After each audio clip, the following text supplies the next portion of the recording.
Hello, my name is Philip Stokoe.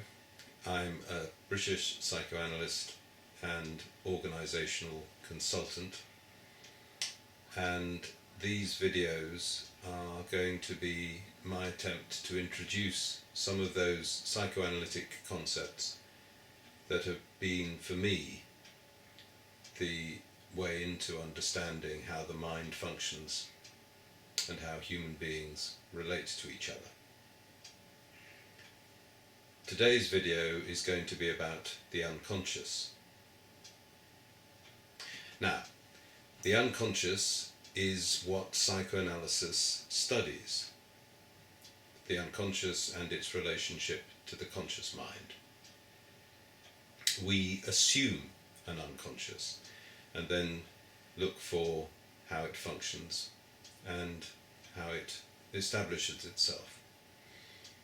That means that we can't use psychoanalytic evidence to show the existence of the unconscious. That would be as daft as a scientist claiming to use scientific experiences to show cause and effect.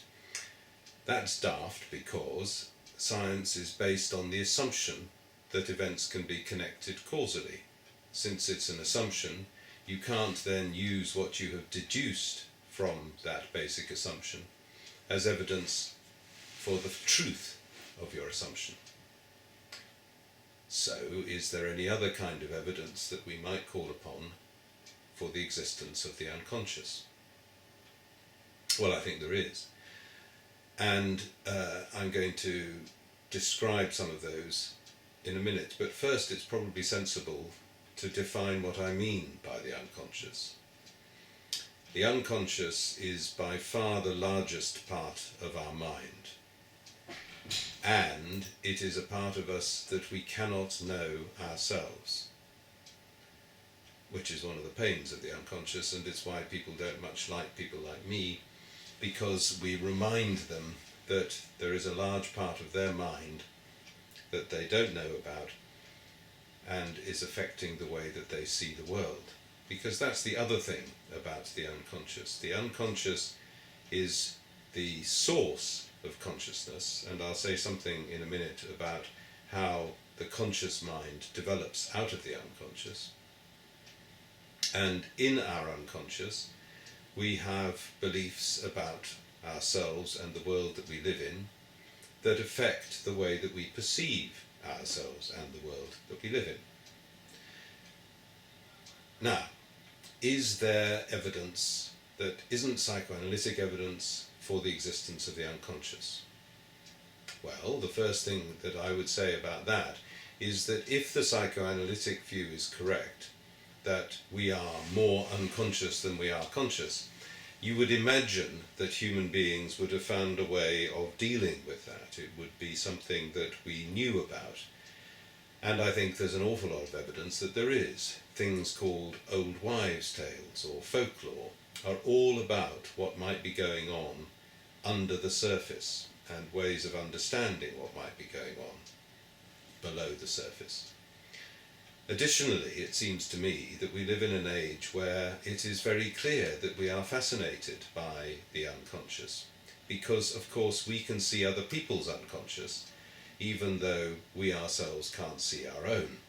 So, reality television has become terribly popular, and I think one of the reasons for that is because we can all tell what's going to happen long before the people who are participants have any idea that it's going to happen. We all know a friend who has unfortunately had the same kind of relationships over and over again, and they always go wrong, and so our friend comes to us and says, "Oh no, this is different, he is different, this is a new kind of relationship," and we're going, "No, it's not, it's the same kind of relationship." But of course our friend doesn't see that initially, though eventually it comes upon them that that is the truth. Of course, the other kind of evidence for unconscious functioning, I think, is clear in art, in all forms of art.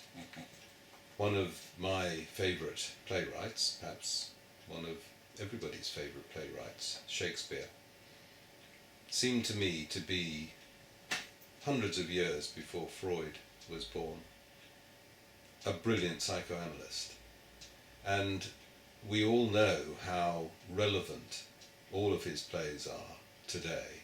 And I think that's because of the insight that he has into the unconscious functioning of the mind. So people find it just as relevant today to discuss why Iago hates Othello so much and wants to destroy his relationship with Desdemona. And we don't get that from a superficial reading of the play. We get that through the implication about the unconscious of Iago and the way that he plays upon and understands the unconscious of Othello. So, I think that we have evidence from everyday life of the unconscious. What I want to say something about now is the way that the conscious mind develops out of the unconscious. The way consciousness develops from the unconscious has to do with what I think Richard Dawkins might be interested in. The thing that I think mutated and made us different to the other mammals. And here I must pause to apologise for the way that my colleagues and I tend to use extremely complicated words when perfectly good English ones already exist. It may be that we are trying to obscure what we're saying, and that's a pity, because I think what we have to say is very interesting and exciting. So, psychoanalysts call this thing that makes us different to the other animals the epistemophilic instinct. I call it curiosity and interest. And it operates, in my view, like a computer program requiring us constantly to explain to ourselves what's happening to us, so that we form explanations for everything that goes on, and those explanations, as they accumulate in our unconscious mind, form something that's a bit like a precipitation. You know what I mean by precipitation? It's one of those events in chemistry where you look at a liquid, and because you've joined something else with the liquid, suddenly a solid appears, and the appearance of the solid is called precipitation. Well, in the same way, I think that consciousness is precipitated as a consequence of us constantly explaining to ourselves what's happening to us. Psychoanalysis, as I said, is the study of the unconscious, and what we have learnt from our view of the unconscious minds, particularly of children, is that these explanations seem to be in the form of pictures of ourselves in relationship to others or parts of others. So, for example, the baby's first explanation for hunger will be something like, I'm being kicked in my stomach. And that way there is an image of some bit of something, some hunger monster, kicking me in the stomach. And that begins the process of understanding what's happening to me. Now, clearly, the development of the mind requires that these earliest explanations can be modified in the light of experience. And of course, that's exactly what we discover in studying the mind, is that in healthy development, we modify continually what's going on, what our explanations are. And those modifications make for higher and higher abstractions of thought. And that's how we end up developing an imitation in our conscious mind of this process that I have said is going on continuously, unconsciously. So our imitation consciously is what we like to call thinking, and our thinking takes place consciously as a sort of reflection of this process that's going on unconsciously. At this point, usually when I'm giving a talk, I like to explain how my daughter Willow, who is now 12, showed that she does manage to modify the explanations that first occurred to her. So I'll tell you about it. She was taken to the park by her grandma, which is what grandmas do. She was in her pushchair, and in the park was a pond, as it's supposed to be. And on the pond, of course, were ducks, just like they're supposed to when grandmas take their granddaughters in pushchairs to parks.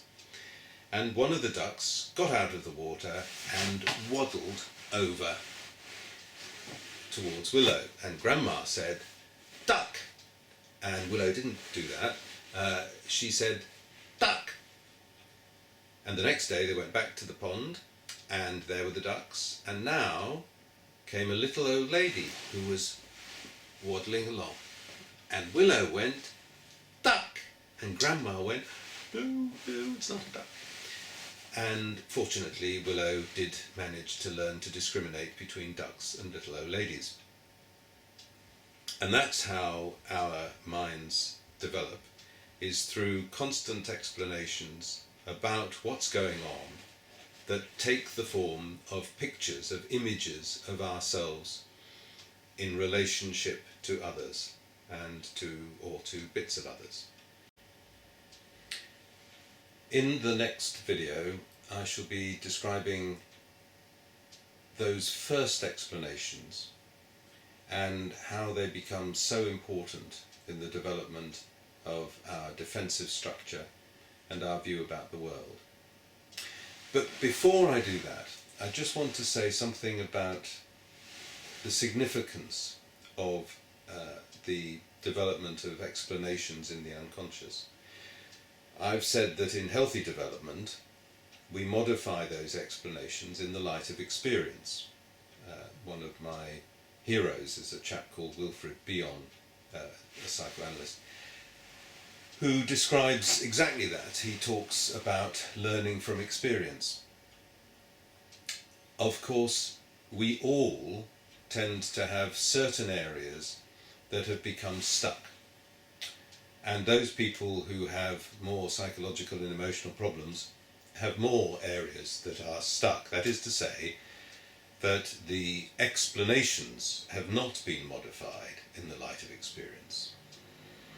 And that distorts our view of the world. We all have these unconscious beliefs, as another colleague of mine, a chap called Ron Britton, who is one of the finest psychoanalytic thinkers around today, described it. He talks about unconscious beliefs as beliefs that are held so deeply that we don't even know we have them. And if there is any conscious equivalent of the unconscious belief, it comes across simply as a fact. And of course that distorts the world in a very powerful way. Fundamentalism has the same kind of profile. The fundamentalist doesn't think that he believes in something. He thinks it's a fact. And that stops him from knowing that it's only a belief, and beliefs have the advantage that they are testable. If we know that we believe in something, we know that there is no evidence yet for it, otherwise it would be a fact. The belief is something that we can test and come to some kind of judgment about. Unconscious beliefs are very dangerous because we operate our lives around them as if they are facts, and that can be very damaging for us. And so I'll leave that there and hope that you will join me next time when we think about the development of the defensive structure and think a little bit more about those unconscious beliefs. Thank you for listening. Bye-bye.